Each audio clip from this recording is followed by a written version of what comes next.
All right, guys, as you can tell, we are not in the shop today. We are heading back up to the property where bug out location 1 is to show you updates and improvements we've made and some other cool things that we've done to get ourselves ready just in case the zombie apocalypse happens. Stay tuned.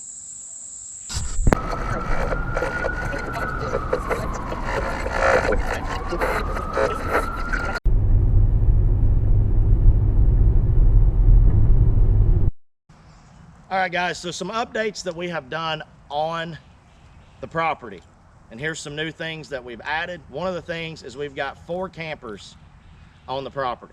Here's 2 pop-ups.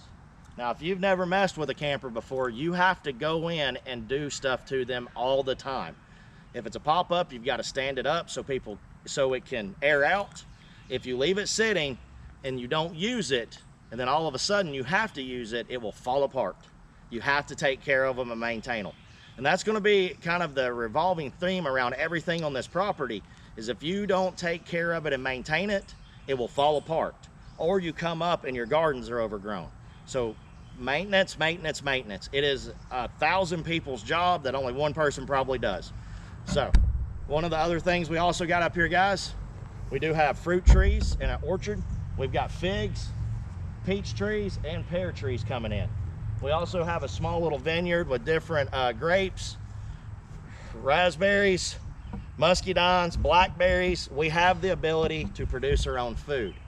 We also have, and I'll show in a bit, a swimming pool that we probably showed in the last video, but how you can talk about, or we're going to talk about how we can convert it over into a fish pond. Being able to be self-sustainable and you don't have to go out a bunch and scavenge, again, it's going to keep you safe and keep the group safe. Now, we have a couple of storage containers. Now, this one behind me, and I'll step so you can see it better, this is for bulk storage. This is where we're going to have a lot of our bulk food, a lot of our bulk different necessity items, and other, not getting into too much detail, other items that you need for day to day. We've got toilet paper stored in there. We've got a lot of items in this bulk storage that we're not going to be tripping over on top of, but we know where it's at and we have it secured.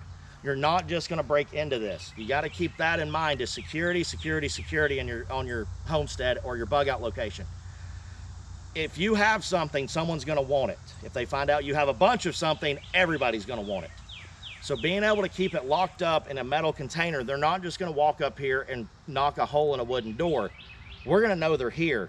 And again, we have the extra house right next to it, so we can have someone there as security to make sure and keep an eye out for things.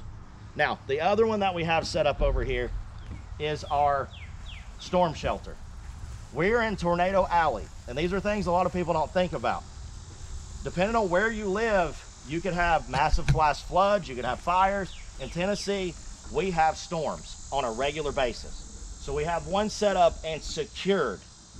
The tornado would have to hit us dead on, right dead in the center for this thing to even move. So we have a bathroom in here. We have it set up with the places to sleep if we've got to spend the night in there. We have entertainment in there for the kids, books and games, to keep some normalcy in their lives, even if it's just for us to come out in for a storm. It's going to keep them calm. But in a bad survival situation, the world's already been turned upside down. This could also turn into a living quarter if we needed to, but it gives a place to where you can get to if it starts storming bad enough. Again, tornadoes, hurricanes, make sure on your bug out location you have those things. A lot of people don't take the weather into consideration, and it could mess up everything if you're not prepared for it. So, storm shelter, storage, keep both of those in mind. Again, a lot of stuff you don't think about until it happens, and then you're like, I wish I would have had it. So let's move on over to our next area. All right, guys, this is over where our orchard is. I touched on it when we were over looking at 2 of the campers. We have blackberries, we've got grapes, we have raspberries, we've got all kinds of berries and fruits here. If you're not growing your own food, you are going to be out of food really fast.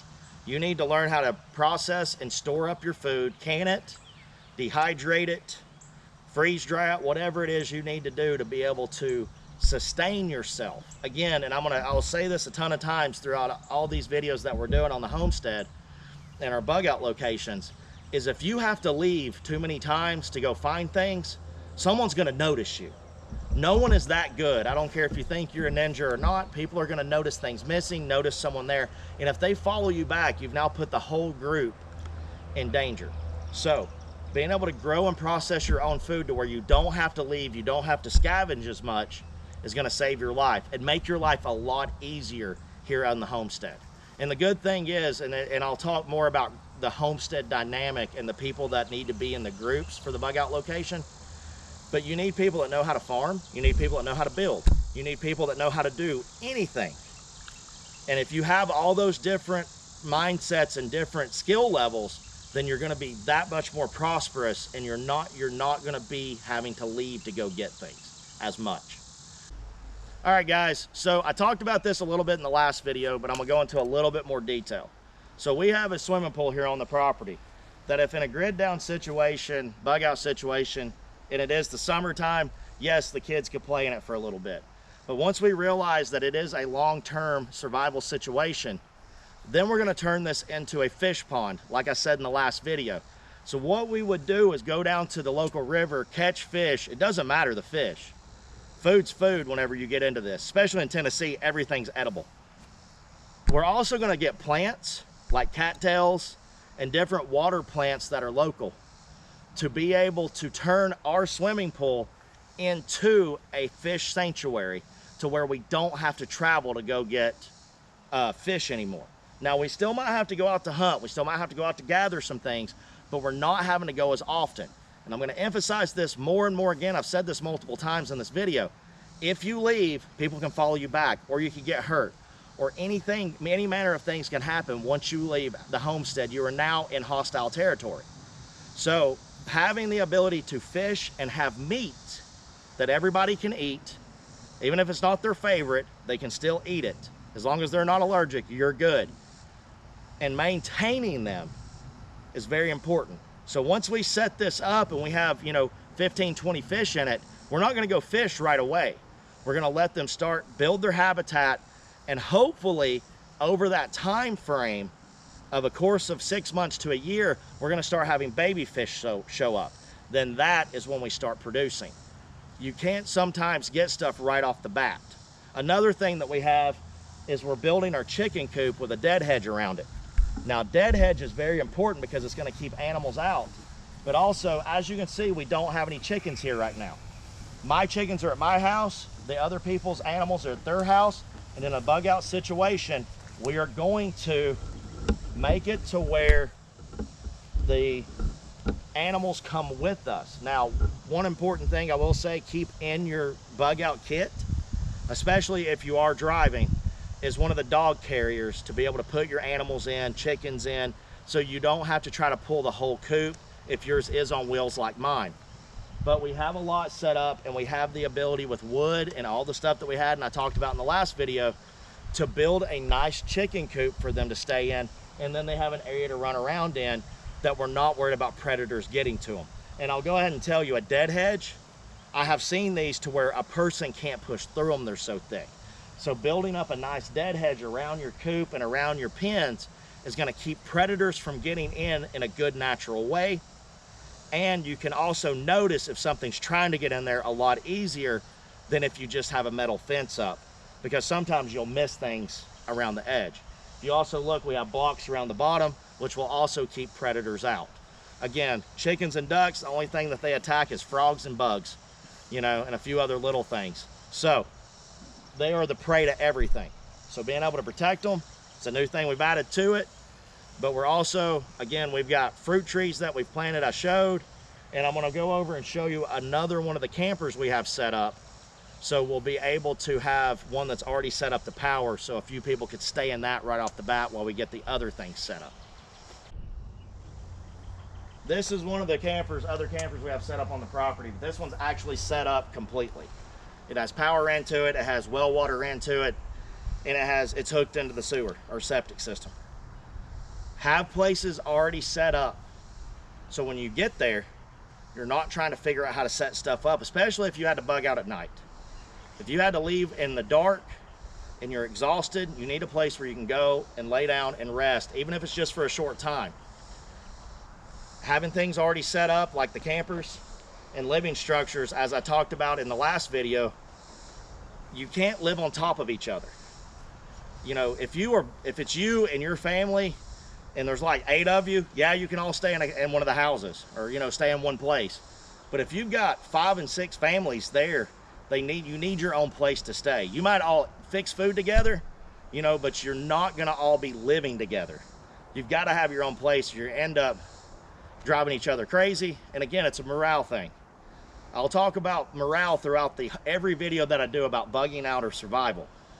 If your morale drops, then the dynamic falls apart. So even if it's just a small camper for you and your wife or kids or whoever to stay in, then you have the ability to have your own place. You can do your own things, and you can set up your own routines with them. And even though you are living as a group and you'll have a group routine, you also need your family routine. So again, having your own structure, and these are some of the newer things we have here with the campers. And again, I think we got 4, and then we also have multiples that we can bring with us that can be set up in different locations, that we do have the ability to have your own space. Very important. All right, guys, so one thing, and we've come back up to where one of the main cabins is and one of our other cooking areas, but one main thing I want to talk about, and this is something that I've heard a lot of people say in different videos, and they've said both things. One is they're planning on staying just to themselves and not branching out into their community and local and neighbors about building a homestead community, not just in their one area, but having people that are like-minded around you. And that's one thing we're blessed with, is we have a lot of like-minded people around us that we barter with. So we grow hay in the field that we trade to a guy down the road who has beef. So we have the ability to get milk, we have the ability to get beef, we even have the ability to get fertilizer that we can trade for. We have someone else that has ducks and chickens and goats that we trade with. And you can take projects that you've made, say they're needing some lumber, or they're needing some hooks made, or they're needing some arrowheads made, or they're needing whatever that we produce, that we can go trade with them and build that community system to help, in a quote unquote, build our economics up. So me trading with them, and I can get goat's milk, and I can get eggs and extra, you know, duck eggs and things like that. Even though we have chickens, you know, I have a small amount of chickens, the other people have a small amount of chickens, but when you get a lot of people together, that's a lot of eggs, you know. But also, if they process their own meat, we have the ability to trade for it. So keep that in your mind. Have items to trade. One thing that we also have stockpiled is trade items. That's one of the newer things that we have. Even though I don't drink alcohol, we have alcohol that we could trade, which could be made into medicines. We have different products that other people might not have that you can trade for. Especially, I'll use toilet paper, for example. Look, I'm all about being natural, but sometimes you like the cottony soft of toilet paper. In a bad situation, little things to lift morale that you can trade for, or trade to somebody for other items. Being able to barter and being able to have items to barter with is a huge thing in building a group together, because a lot of things people don't think of is if we get raided, we have people down the road that'll come help us because they're our friends and we trade with them, and we have things they need. Now, if they get raided, we can go help them. So if people want to go try to do marauding, you have a group, not just you. Because if 20 people show up and there's only 10 here, you know, the odds are not in your favor. But if you call out to your neighbors who you are friends with, who you trade with, they will come and help you. Now, you still might have to give up a few things to help them out, but you have people around you that are like-minded, and you don't just have your homestead, you have a community. So guys, this is some basic stuff, again, at our homestead that we've updated. Now again, we have security cameras everywhere we've updated. We have weapons. I mean, we have food storage, we have wood storage, we have everything that we've updated that I didn't get into a lot of detail about, because no offense, it's none of y'all's business. Because And again, number one rule, you don't talk about what you have. I train my kids, and we talk about that throughout our homestead group, is we don't talk about what we've got stored up. I'll talk in basics, but you need to keep those things private, because when people learn about what you have, again, as I said in the last videos and said earlier in this video, though people will come for it. So you want to keep yourself safe. But we have security, we have cameras, we have all kinds of things that we've upgraded here that I didn't get into detail about, because I don't need people to know where they're at. So guys, that is the videos of our basic homestead. If you like the video here and you want us to go into some more details about stuff that we do here, or if you want us to start going into detail about how to build some off-grid items like power supplies and things like that, shoot a comment and let us know, and we'll be happy to try to start building those things and showing videos on how to help get you off-grid if you're in that situation on a budget. Also, if you're looking for outdoor survival gear, come to our store in Ooltewah, Tennessee, the Knife Shop and Survival Outpost, or check us out on Whatnot, and we can hook you up with all of your outdoor and survival items. Guys, have a blessed one, get outside and have an adventure.